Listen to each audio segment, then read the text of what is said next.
احلى كلام هتختم بيه السنة دي، والكلام ده مش من لساني انا، ده من لسان بنت خالي لسه عاملة عملية وانا كنت عندها، وهي اللي قالت لي الكلام ده، وانا حابة ان انا اقوله من جمال الكلام اللي هي قالته. حاجة ليها علاقة بطريقة كلامنا لنفسنا، وبطريقة كلامنا وسماعنا وفهمنا عن ربنا. قالت لي ايه؟ قالت لي انا لما كنت بتألم قوي قوي في وقت الألم، لقيت نفسي بقول لنفسي انتي اكيد عملتي حاجة غلط، عشان كده ربنا بيعاقبك على الألم اللي انتي بتتألميه ده، انتي تستاهلي الألم ده عشان انتي عملتي اكيد حاجة غلط.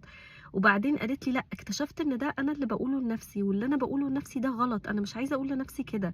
فسكت كلامي لنفسي وفتحت اسمع كلام ربنا ليا. قالت لي جملة، قالت لي هاجر انا كنت عايزة اسمع ربنا بيقول لي ايه، ربنا هو اللي يتكلم ويقول لي.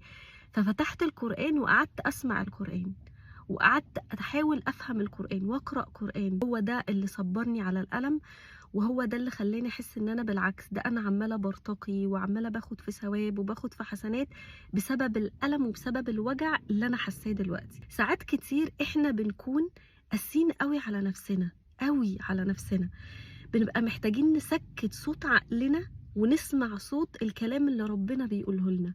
والله لو مهما كان الألم اللي عندك هتحس ببرد في قلبك، هيبقى جسمك بس اللي بيتألم، بس عقلك وقلبك مرتاحين لأن انت سلمتهم لربنا، وأكيد ربنا هيخرجك من الألم اللي انت فيه. كل سنة وانتوا طيبين، والله ما في أجمل من الكلام ده نختم بيه السنة دي.